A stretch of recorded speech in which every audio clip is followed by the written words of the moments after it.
YouTube world. Ed Kirkpatrick here. Thanks for stopping by. Yeah, I got a story for you. You know I do.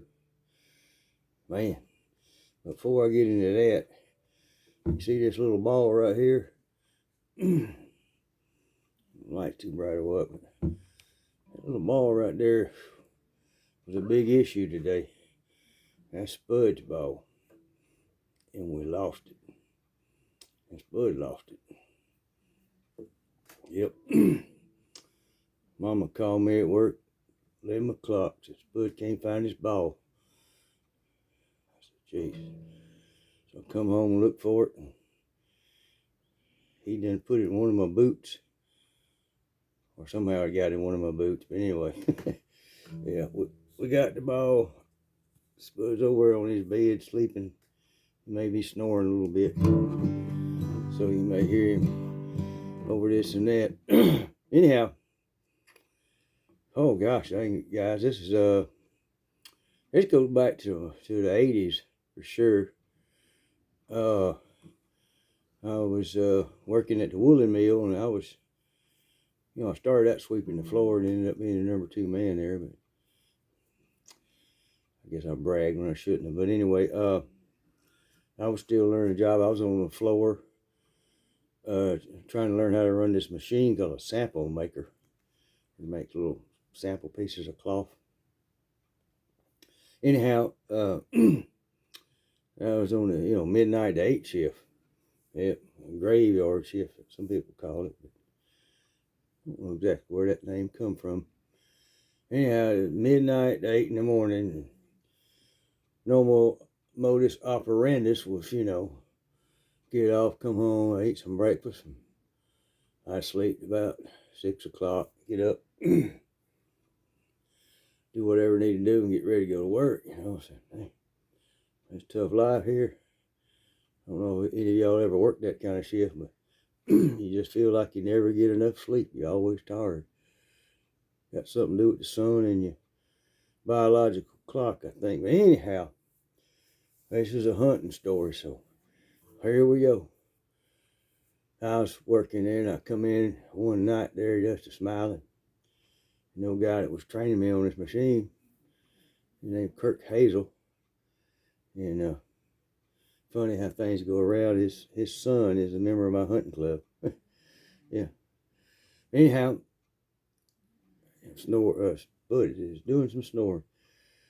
Anyhow, I come in there, big smile. Hey man, what you was going? I said, man, I killed me a big old 10-point buck down in my property on the river. You're kidding? I said, no man, I got deer everywhere this year. I said I planted 3 different fields, total about 10 acres of clover. Man, they in there like magnets. Jesus, man, I sure wish I could go hunt. Place like that, I could use some meat. And I said, well, all right, I'll let you know when. Yeah, I'll take you down there. You train me on this, but I'll give you that much respect. So a few weeks rocked along there. Excuse me, I got a little bit of sinus today. Deer season in Georgia runs from mid-October to pretty near the end of December. I think, first Monday after Christmas it stops, with whatever date it is. But anyway, so it was, getting into December, and kind of reminded me a couple times of it. Somewhere around 10th, 11th, 12th December, somewhere like that. And I said, hey man, yeah, I'm sorry. I said, I'll tell you what, you bring your gun tomorrow with you in the truck, and when we get off, we'll go. He said, all right, can I bring my buddy? Works over in the dye house. I said, yeah, sure, yeah, bring your buddy. So, next night I go into work and say, you bring your gun? Yeah, I'm ready. He was already dressed in camouflage. So you ain't gonna wear them same camouflage out there deer hunting. In here working in this mill. Them deer ain't gonna know the difference. They probably like the smell of wool. Well, I don't know about that. All this grease and stuff flying in there, but okay, yeah. I said, your buddy, he's coming? Yeah, he brought his gun too. I said, all right. So anyway, we got off at 8 o'clock. We headed out to the river there, property. And it's mid-December, and it was starting to get cold. And there was a front coming in. I mean, a real bad cold front was coming in. And I said, well, I'm going to pull this off or not, you know. It was foggy when I went to work at midnight and was getting off. Things was clear here, but then still foggy here. And next thing you know, it started sleeting. So we get off work at 8 o'clock, and it's starting to sleep, but ain't nothing sticking. So here we go. Go out there to the river, you know, get out there, I don't know, 8:30, something like that. Somebody had to stop and get a biscuit. But anyway, probably was me. Truth was no. But it's sleeting. I mean, the windshield wipers, you know, when I first left the parking lot, I had to turn them on. And it took a while for the defroster to, you know, defrost the window. And it's nasty weather. Yeah, you know, we don't get this down here in Georgia that often, but when you do, we don't know how to deal with it. We ain't got a clue. So anyhow, it's asleep and everything. We get out there and then we park trucks here and get them two in my truck with their guns. Made sure they was unloaded. And I head out and I said, okay, Kirk, you can go here, and then okay, and Bubba, you can sit in this one. I said, well, tell y'all what, I said, at noon, I'm gonna come get y'all. I said, I'm going back to the truck and go to sleep. I'm tired. I'm wow. So I went back to the truck, started to sleep. Man, I got cold. I had to turn the heater on, the truck on and off. And we rocked on there for a couple of hours. And I was just getting my good sleep on, and I heard boom, boom, boom. The heck is this going about? You'll stand, get up in the truck and look around and can't see nothing. All the windows is in the ice door. So open the truck door and you hear the ice cracking as you open the door. I wasn't dumb enough to lock the door. Not in them conditions. I left the key in the ignition too. So I got out and then I heard boom, boom. 2 more shots, total of 5. Trying to come to my senses, and I started reaching for my gun. I said, I don't think I'm going to need that. You know, you take no gun. So anyway, I kind of looked around and got out of the truck. I said, well, everything got quiet, you know, just dead quiet. And sleep pellets are still coming down, but it was starting to slack up. I said, well, all right, so I fired the truck up. Had to get my driver's license. Some people use credit cards, but yeah. Anyway, get the ice off my windows so I could see. And headed down there to the first stand, and there's Kurt. Boy, he had the biggest grin on his face. I'm telling you what, I wish I had a Polaroid, Polaroid camera is what we had to make in them days. Take a shot and thing come out. Got to count to 60 and pull the film off. And it got your photo right there. That was the coolest thing in the world come out in them days. We loved it. But I left my camera at home anyway. I said, well, you got one, huh? I said, dang, you did shoot. What, you wounded? He said, I got 3. I said, dude, what? I got 3.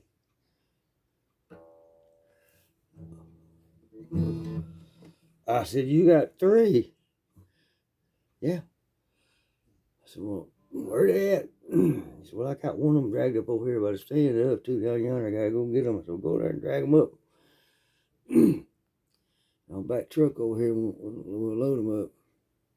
I said, that Bubba that shot them other 2 times? He said, yeah, that's Bubba. I said, okay. I don't know, folks putting hurting on my property. But anyway, so we load them up. All 3 of them dove. It's doe day, you know. We'll shoot anything. In Georgia, you can kill 2 bucks and 10 does. Oh boy, yeah, the insurance companies what pushed that, made it a longer season. They're tired of paying for deer running into cars, so and it's cool. We got the population. It's all right. We do it every year. Nothing's up, nothing's down. Everything remains the same. It's called game management. Anyway, I get in there and I'm kind of ticked in a way. Cause man, I invited this guy down here. He don't want to get him a deer. That's fine. He got him 3. Then we're gonna go pick Bubba up. Bubba shot twice. What in the world? So we get down there and there's Bubba. He's smiling from ear to ear. And Bubba he's missing a few teeth in the front. Got in a bar fight. Anyhow, you can picture, old Bubba from Georgia had Dixie tattooed on his forearm, and on his other forearm he had Mother tattooed. And I don't know if he had any more tattoos on him after that, but anyhow, it was in the 80s and tattoos was kind of taboo. Nowadays everybody gets a tattoo, but I ain't getting one. Anyhow. Yeah, Bubba, how'd you do? Yeah, man, I got 3. I said, you got 3? Yeah. So you didn't shoot twice? He said, yeah, no. Oh, what? Well, what did you get? He said, I got a buck over there. And then I got 2 does. I said, all right. So we backed the truck over there, close enough to go get him, and we ain't gonna get stuck. Because it's fleeting. I mean, it's slick, man. Every 4 tires on that truck was a turning. And not all at the same speed either. Anyhow, we got the buck. I mean, he's a nice buck. It was a 9 well, it was a 9-pointer, but, almost a 10. The old ring kept sliding off the little bump. But anyway, I think the bump was a wart from non-typical. Anyhow, so I said, all right, where's them other 2 at? So we go down there in the woods, and there's a big doe and a little one behind it. I said, well, what happened? He said, I shot the big doe. I didn't know the little one was behind it, and it hit it too. Killed them both right there. I said, oh, man. You done killed a doe with, I'm saying this in my mind. I said, you done killed a doe with, that's this year's baby. She's already weaned, but still, wasn't much more than a baby.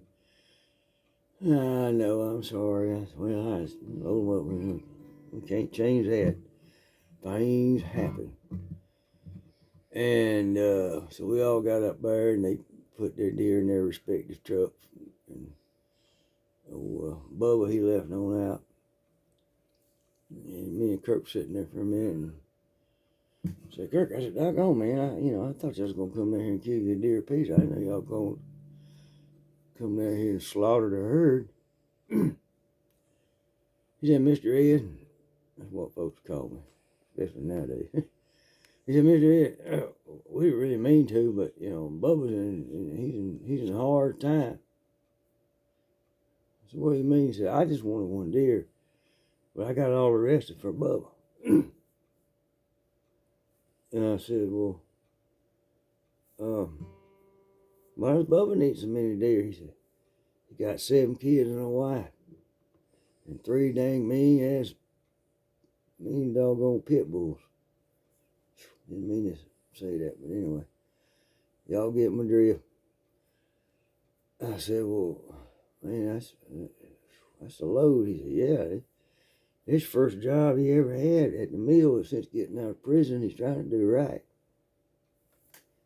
And I said, well, I'm kind of confused here a little bit there, Kirk. He said he got 7 kids. He said, yeah. I said, well, he ain't about 28 years old. I mean, he ain't 30 yet. No, he ain't turned 30 yet. How you get 7 kids? He said, well, he had some by first wife, and he had another one by another wife, and then he met this girl, and she had some. So they all living in that trailer out there on the dirt road. Outside of town down yonder, and they ain't doing too good. And I said, well, all right. I said, where are you taking your deer to? He said, Harrison's. That's where everybody takes their deers. I said, well, yeah, okay. All right. Is Bubba gonna take his deer there too? Oh yeah. I said, all right. So I go on back to the house and I pick up the phone, call Harrison's. And I had to let that thing ring. I know they're busy, but I need to talk to the old man Harrison that run the deer processing place. Finally got him on the phone. He goes, yeah, what do you want? I said, there's two rednecks coming in there, and one's driving this, and one's driving that. One's got 3 deer, and one's got 3 deer. I said, go ahead and do whatever they want to do to them, but I'll pay for it. Oh, okay. You gonna pay with a credit card? I said, what, you want cash? Yeah.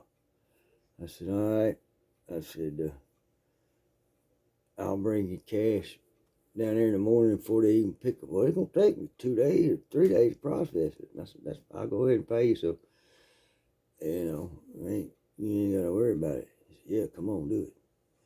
So I did it, and I got to thinking about all that. And I was like, oh no, man, I felt like my property got bushwhacked. Some rednecks that just want to shoot anything, but then I realized that really one of the two was bad off, was really bad off, and needed the meat.